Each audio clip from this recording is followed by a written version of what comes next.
사랑합니다. 네, 한 주간 잘 지내셨나요? 예, 이제 12월 마지막 달이 됐습니다. 2023년도 잘 마무리하는 우리 기도해 주신 대로 아름답게 또 마무리할 수 있는 우리 청년들이 되길 다시 한번 기도하겠습니다. 오늘 말씀을 함께 나누도록 할게요. 우리가 최근에 이제 오래전이 너무 오래 지나서 한 3주 정도 된 것 같은데 이제 GBS 본문에 따라서 나눈 말씀 가운데 우리가 사도행전 말씀을 받았었습니다. 사도행전 말씀을 통해서 우리는 우리를 복의 통로 그리고 증인으로 살아가길 원하시는 하나님의 마음을 확인할 수 있었습니다. 하나님께서는 우리가 복의 통로로 살아가길 원하셔서 우리가 이제 그저 머물러서 하나님의 말씀을 듣고 그냥 경험하는 신앙이 아니라 가서 삶으로 살아가는 증인이 되길 바라시는 하나님의 마음. 실제로 최초의 이방교회였던 안디옥 교회는 그 뜻에 따라서 증인의 삶을 살았습니다. 안디옥이라는 지역에서 복의 통로로서 그리스도의 사랑을 실천하고 그리고 하나님의 말씀을 전하는 그 통로의 역할을 감당하였고, 그때부터 비로소 기독교인을 그리스도인이라 불렀더라. 그리스도인은 헬라어로 크리스티안, 사람의 이름 뒤에 안이라고 붙으면 그 사람을 따르는 충성스러운 군대다. 그래서 크리스티안 하면 예수님을 따르는 군사들. 그래서 우리가 이 악한 세상에서 증인으로 복의 통로로 살아가기 너무 어려운 이 세상에서 우리는 군사로서 예수님의 충성된 자로서 이 통로의 역할을 감당하며 살아가야 한다라고 말씀드렸습니다. 기억하시죠? 네. 오늘 본문으로 들어가면서 사진 하나를 보겠습니다. 예. 겉에 상자는 매우 크고 그림으로만 봐도 아주 큰 핫도그가 있을 것 같은데 딱 뚜껑을 열어보니까 알맹이가 요만해요. 겉에서는 완전 좋아 보이는데 안에 내용물을 보니 아무것도 아닌 거죠. 겉만 번지르르하다. 내려주셔도 좋습니다. 이것과 관련된 사자성어 하나가 있습니다. 미여관옥. 옥이에요, 옥. 반짝반짝 빛나는 옥인데 이 옥이 어디에 달려있냐면 관에 달려있어요. 시체 옆에 달려있어요. 멀리서 보면 옥인데 가까이 가서 보니 시체 옆에 있는 옥이니 그 옥이 좋아 보일까요? 그냥 겉만 번지르르, 실제로는 아무것도 아닌, 가치가 없는 그 상태를 미여관옥이라고 합니다. 오늘 우리 본문에서 이 미여관옥이 발견됩니다. 오늘 이 본문에서 우리는 미여관옥을 살펴볼 수 있는데, 예수님께서 제자들과 함께 베다니라는 지역에서 나오세요. 이 베다니는 예루살렘 성에서 약 3km 떨어져 있는, 예루살렘보다 조금 더 높이 있는, 해발로 따지면 약 50m 정도 더 높이 있는 지역입니다. 이곳에서 예수님께서 나오시는데, 나오실 때에 배가 고프신 거죠. 멀리 보니 무화과 나무가 있습니다. 그래서 예수님께서 무화과 나무 열매를 먹으려고 나무에 가까이 가시니까 나무에 잎사귀만 있고 열매는 없어요. 미여관옥. 잎사귀가 있어서 멀리서 봤을 때는 나무처럼 보이는데 가보니까 열매가 하나도 없는, 그냥 겉만 나무처럼 보이는 상황. 말 그대로 미여관옥입니다. 예수님께서 이것을 보시고 이렇게 말씀하세요. 너가 이제부터 영원토록 사람이 너에게서 열매를 따먹지 못할 것이다. 이 나무를 향해서 너가 이제 나무에 구실을 할 수 없을 거야 라고 저주하세요. 그리고 그 저주대로 오늘 본문 마지막을 보면 나무가 뿌리째 말라 있었다. 예수님께서 열매 맺지 못한 나무를 저주하시고 열매 없는 나무를 저주하시자 나무가 정말로 뿌리채 말라버렸어요. 그런데 이렇게 생각할 수 있을 것 같아요. 오늘 성경에서는 아직 무화과의 때가 아니다 라고 기록하고 있습니다. 무화과가 열매 맺을 때가 아닌데 예수님께서 지금 너 열매를 못 맺었네? 하고서 저주하시는 꼴로 보입니다. 마치 모순이 있는 것 같죠. 그런데 팔레스타인의 무화과들의 특징을 살펴보면 보통 이 무화과 나무는 5월에서 9월 사이, 그러니까 봄과 가을 사이에 한 3번에 걸쳐 열매를 맺습니다. 그런데 지금 예수님께서 제자들과 베다니에서 나오실 때쯤은 6월절 직전인 3월 말경 또는 4월 초경쯤 돼요. 열매가 없죠. 그런데 이 3월 말과 4월 초순경에는 무화과 나무들이 설 익은 열매를 맺어야만 합니다. 이 당시에 무화과 나무에는 설 익은 열매가 있어야 되고, 이 설 익은 열매들이 시간이 지나면 잘 익은 무화과 나무 열매가 되는 것이죠. 그런데 이 나무는 설 익은 열매조차 없어요. 중요한 것은 이 설 익은 열매들을 누가 먹느냐? 지나가는 나그네들이 먹습니다. 정처 없이 다니는 나그네들이 먹고, 힘없는 고아나 가부들이 먹고, 그리고 가난한 자들이 먹는, 무화과 나무는 자신이 맺는 그 설 익은 열매로 어렵고 힘든 자들에게 양식을 베풀어주는 복의 통로가 되고 있는 것.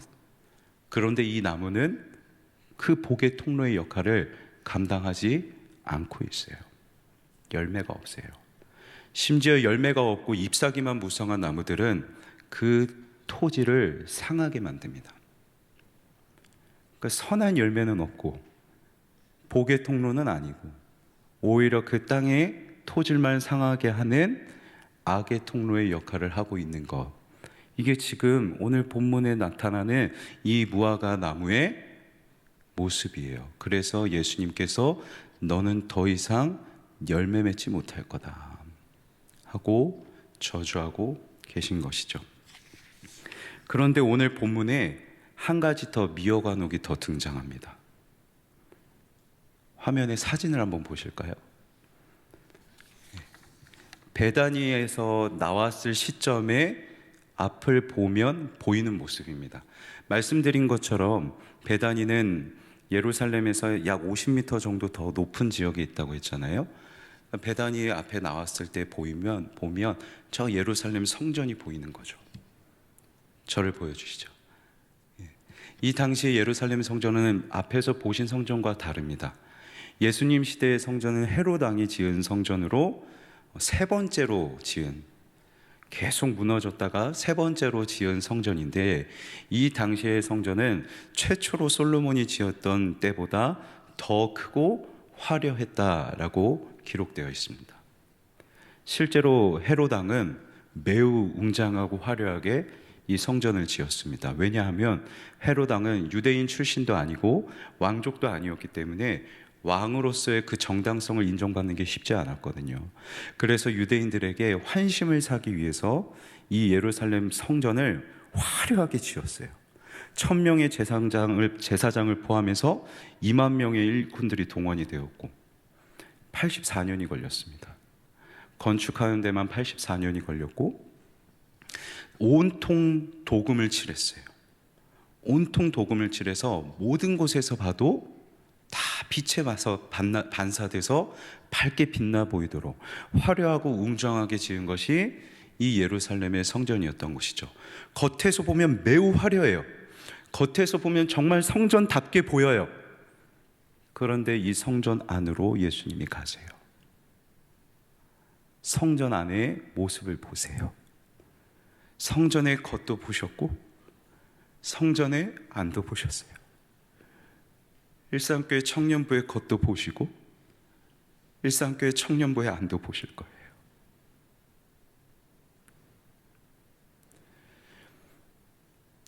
그 모습이 어떠했을까요? 화면의 말씀을 통해 확인하시죠.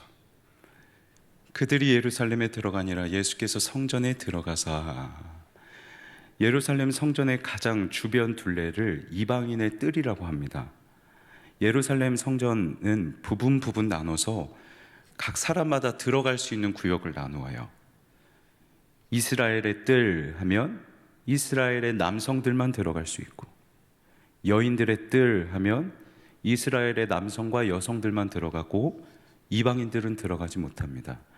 그런데 지금 예수님께서 성전에 들어가사라고 기록되어 있는데, 이곳은 이방인의 뜰, 다시 말해서 이방인도 들어갈 수 있고 유대인 남자와 유대인 여자가 다 들어갈 수 있는 곳.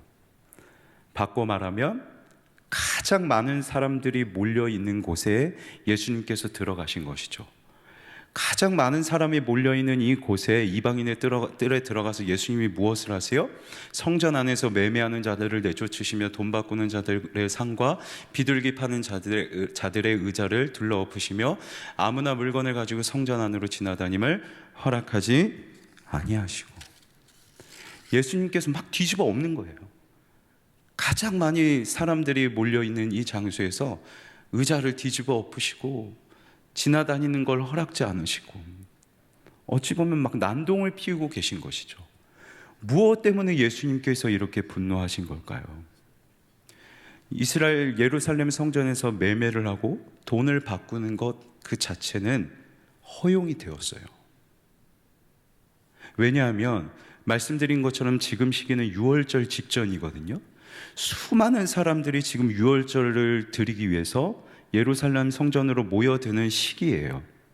그런데 먼 지역, 먼 나라에서도 내가 예루살렘 성전에서 절기를 지켜야겠다 하면서 순례길을 오는 사람들도 많았습니다.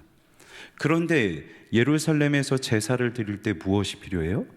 제물이 필요하겠죠. 누군가는 제물로 드리고 싶을 것이고 누구는 돈으로 드리고 싶을 것이고, 그런데 제물은 흠이 없어야만 됐어요. 그런데 먼 곳에서 와요. 먼 곳에서 제물을 끌고 오다 보면 흠이 생길 수밖에 없겠죠. 그래서 이 먼 곳에서 예배를 드리러 오는 사람들을 위해서 예루살렘에 딱 네 곳에 공식적으로 허용된 시장이 있었습니다.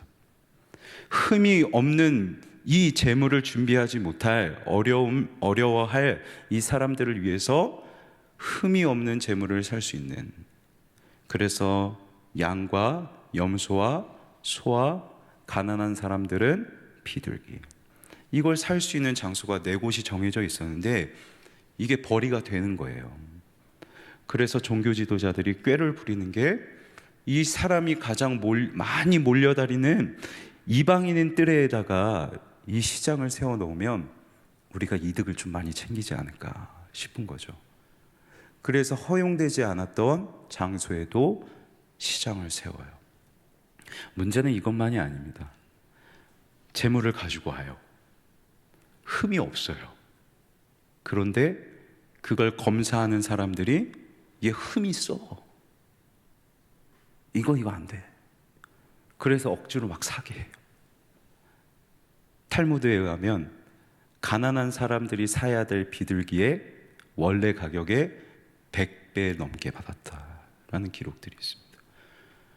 종교 지도자들 그리고 수많은 유대인들이, 예루살렘의 성전에 있는 유대인들이 복의 통로의 역할을 감당해야 되는데 오히려 가난한 사람들에게 착취를 하고 있는, 먼 길에서 예배 드리러 오는 사람들에게 오히려 그들에게 복의 통로가 되어주지 못하는 상황인 거죠.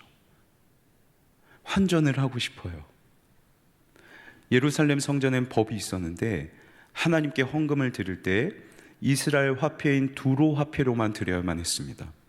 로마의 화폐로 드리면 로마에는 가이사랴 황제의 형상이 새겨져 있기 때문에 이거는 우상에게 드리는 거다 하는 게 전통이었어요. 그래서 로마 화폐를 가지고 와서 두로 화폐로 환전을 해야만 해요. 근데 이 환율이 장난이 아닌 거죠. 마치 고리대금 업자처럼 종교 지도자들이 이 일을 행한 거예요. 그래서 가난한 사람들에게 더 뜨고 악의 통로가 되고 있는 것. 그래서 예수님께서 성전 안에 그 시체를 보시고 미어 관호. 겉은 화려하게 빛나고 금으로 도색했고 그 어떤 시대보다 웅장하고 화려하게 지어냈는데 속은 악의 통로예요. 겉만 빛이 나고 안에는 빛이 없어요. 겉도 보시지만 안에도 보세요. 일산교회 청년부의 숫자도 보시겠지만 일산교회 청년부의 사랑도 보시고 예배도 보시겠죠. 우리의 속신앙도 보실 거예요.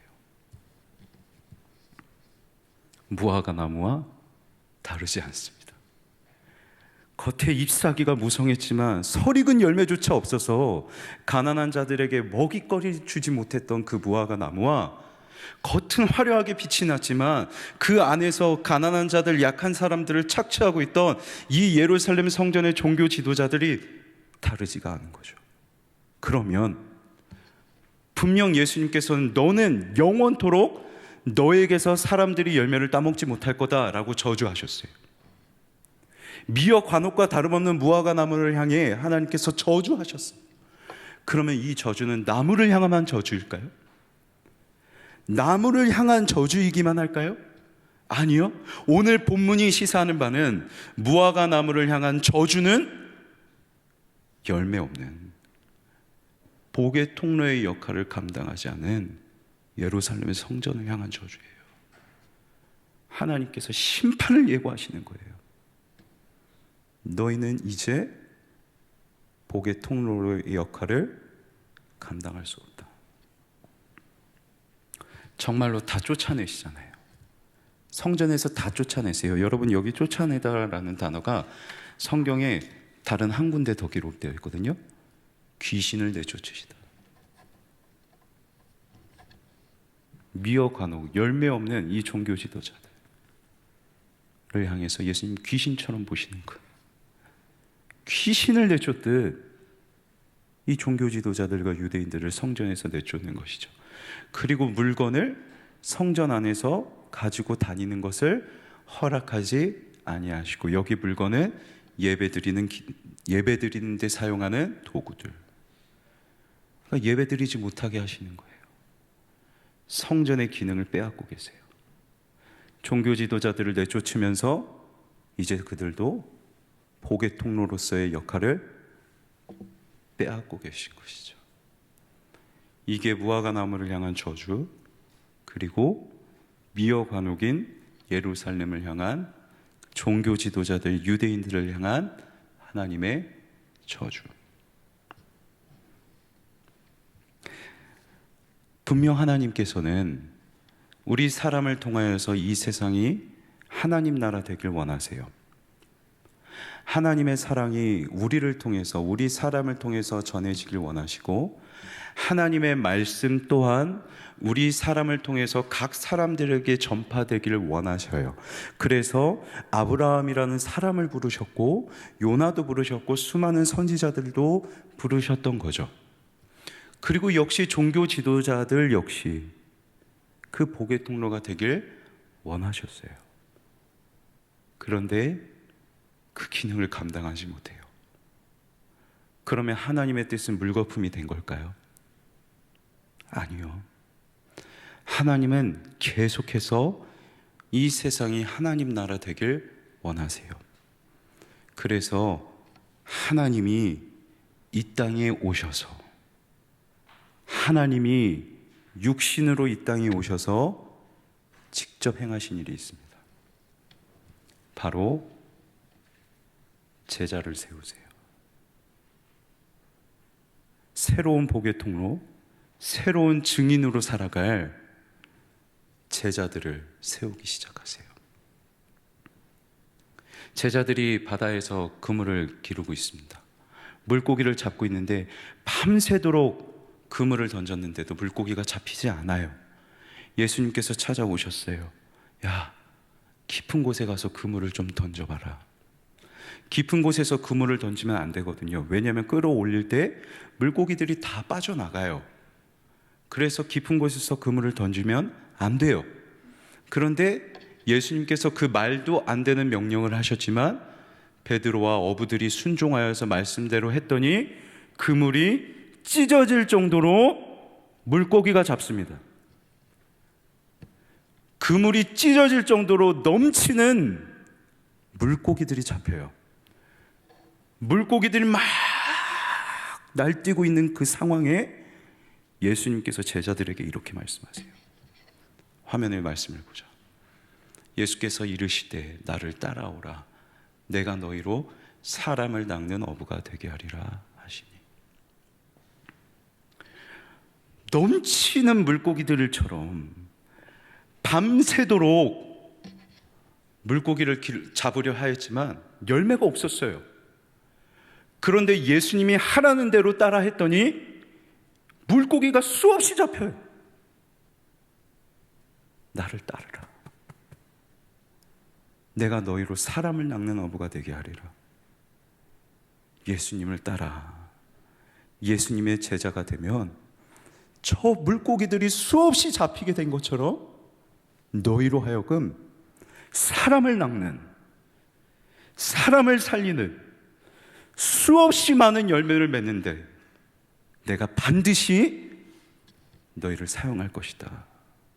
저 물고기가 잡힌 것처럼 나를 따르면, 내 말대로 하면 너희가 많은 열매를 맺게 될 거야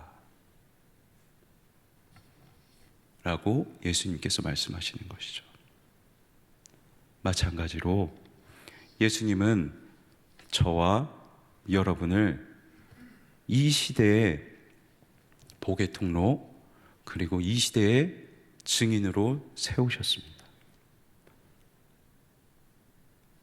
예수님께서는 여러분을 사람을 살리는 일에 보내십니다.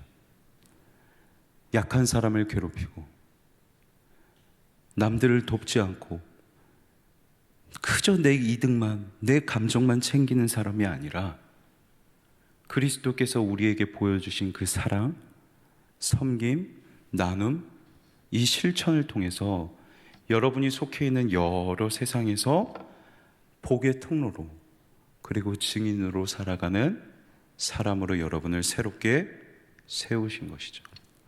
새롭게 세우셨으니 더 간절하지 않으시겠어요? 내가 너희를 꼭, 너희가 꼭 내 복의 통로의 역할을 해주면 좋겠어. 그런데 이건 믿으면 좋겠어. 너희가 나를 따르면, 복의 통로가 되길 원하는 나의 마음을 따라서 복의 통로가 되며 살아가려 하면 물고기가 많이 잡힌 것처럼 너희 열매 맺을 거야. 물고기들이 많이 잡힌 것처럼 너희를 통해 복을 얻고, 너희를 통해 그리스도의 사랑을 알게 되고, 너희를 통해 그리스도를 주로 시인하는 사람들이 많을 거야. 너희 열매 꼭 맺을 거야. 그러니 꼭 내 마음을 알고 복의 통로로 살아다오. 주님이 이렇게 말씀하세요. 근데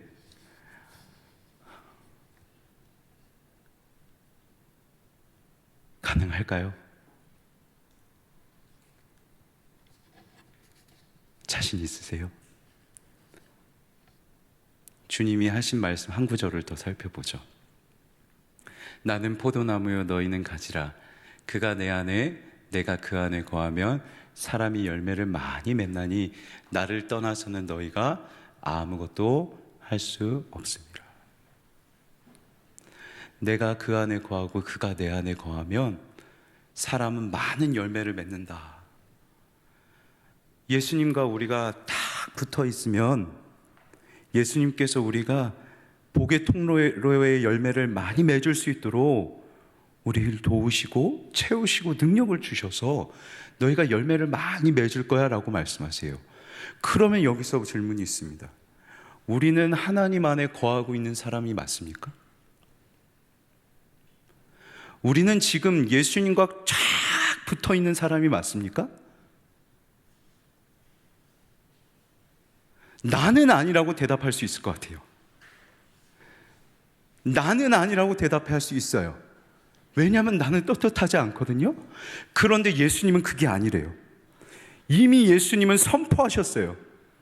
나는 포도나무고 너희는 가지다. 이미 예수님은 선포하셨어요. 내가 나무고 너희는 나와 붙어있는 가지다.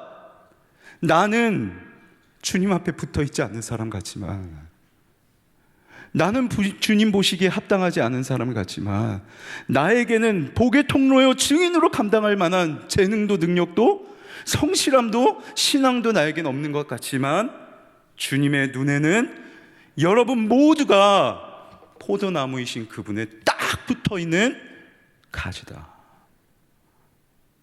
힘이 붙어있다. 그러니 많은 열매를 맺게 될 것이다. 주님이 말씀하시는 거죠. 제자들의 결국이 어떠한지 아십니까? 화면의 말씀을 통해 한번 확인하시죠. 또 산에 오르사 자기가 원하는 자들을 부르시니, 예수님께서 산에 올라가서 자기가 원하는 자들을 이렇게 부르세요. 그리고 12명의 제자들을 세우시는 말씀이거든요.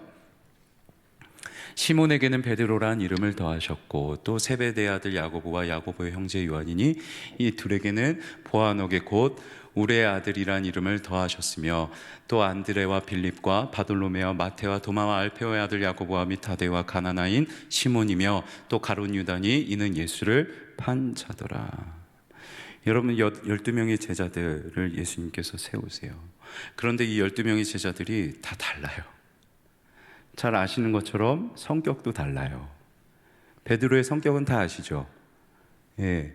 세베대의 아들 야고보와 요한은 성격이 얼마나 괴팍했던지, 우레의 아들이래요. 우레의 아들, 천둥의 아들. 직업도 다릅니다. 누구는 어부였고, 누구는 의사였고, 또 누구는 세리였어요. 직업도 다 그 귀천이 따지자면 다 달라요. 사상도 달라요. 가나나인 시몬, 바꿔 말하면 열심당원 시몬. 이 열심당원은 로마의 지배를 반대하면서 끝까지 무력으로 항쟁했던, 아주 급진적으로 그리고 엄격하게 유대교의 교리를 지켜가면서 로마의 지배를 반대했던, 투쟁하였던 사람들이에요. 세리는요? 같은 민족 유대인들에게 돈을 갈취해서 로마 제국을 섬겼던 사람. 그러니까 시몬과 마태는 극과 극인 거예요. 성격도 다르고 직업도 다, 그 귀천도 다 다르고 사상도 다 달라요. 그런데 이 사람들 다 부르실 때 그 전제가 뭐라고요? 자기가 원하는 자들을 부르셨다. 사랑하는 청년 여러분, 여러분 하나님이 원하시는 사람들입니다. 저와 여러분도 다르고 우리 각 한 사람 한 사람 배경 가지고 있는 것, 모든 것 다 다르겠지만 이 중에 단 한 명도 하나님이 원하지 않으시는 사람은 없어요.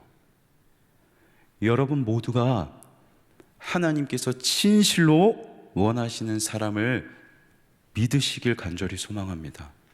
하나님은 나를 복의 통로 되길 원하시는구나. 이들은 원래 예수님을 알지 못했던 사람들이에요. 예수님을 믿지 않았던 사람들이에요. 예수님과 오히려 반대 노선에도 있었던 사람들이에요. 심지어 나사렛에서 무슨 선한 것이 날 수 있겠냐며 예수님을 무시했던 사람도 있었어요. 그런데 그들이 다 달랐던 그들이, 예수님을 알지 못했던 그들이 한 가지 일에 쓰임받아요. 복의 통로로. 복의 통로로. 그래서 가룟 유다를 제외한 다른 사람들은 하나님의 말씀을 전하고 하나님의 사랑을 실천하는 그 증인으로 복의 통로로 살아가다가 순교당하잖아요. 목숨을 버려도 될 만큼, 목숨을 아끼지 않아도 될 만큼 가장 가치 있는 일을 한 거죠. 어쩌면 내 생명보다도 더 가치 있었던 그 증인의 일, 복의 통로의 일을 감당해요. 다시요. 나는 포도나무요, 너희는 가지다. 우리는 붙어 있어서 너희는 반드시 열매를 맺을 것이다. 내가 물고기를 많이 잡게 한 것처럼 너희로 하여금 사람을 살리는 열매를 많이 얻을 거다. 말씀하신 것처럼 제자들을 통하여서 열매를 거두세요. 그리고 이 시대를 살아가는 저와 여러분에게도 하나님은 반드시 복의 통로로서, 증인으로서의 열매를 수확하실 겁니다. 그래서 오늘의 말씀의 제목이 우리에게 허락하신 때와 열매입니다. 하나님은 이 시대를 복의 통로로 여러분에게 허락하셨고, 그리고 그 복의 통로의 열매도 여러분에게 허락하실 겁니다. 여러분의 시대, 여러분의 삶을 이 복의 통로로서의 삶으로 충실하게 살아갈 수 있는 우리 복된 청년들이 되길 간절히 소망합니다. 말씀을 맺겠습니다. 미어 관옥, 겉은 번지르르 했지만 실상은 없었던 무화과 나무, 그리고 예루살렘 성전. 하나님은 거기서 복의 통로의 기능을 다 가져오셨어요. 겉에도 보시고 안에도 보시는 그 하나님이 이제 이 시대에 저와 여러분에게 복의 통로의 때, 그리고 열매를 주셨습니다. 그리고 약속하세요. 난 너희와 붙어 있어. 물고기 많이 잡은 것처럼 난 열매를 많이 맺을 거야. 이게 주님의 마음인데, 이게 하나님의 열심이고 하나님의 마음인데, 여러분 이 마음에 따라 여러분 복의 통로로서 주어진 이 때와 이 시기를 잘 감당하면 좋겠습니다. 그래서 여러분의 삶이 그냥 내 이득 쟁취하려 살아가는 삶이 아니라 약한 사람 도와주고 필요한 사람들 도와주고 그렇게 선한 열매를 많이 맺어가는 우리 청년들이 되길, 귀한 통로로 쓰임받는 여러분이 되길 주님의 이름으로 간절히 소망합니다.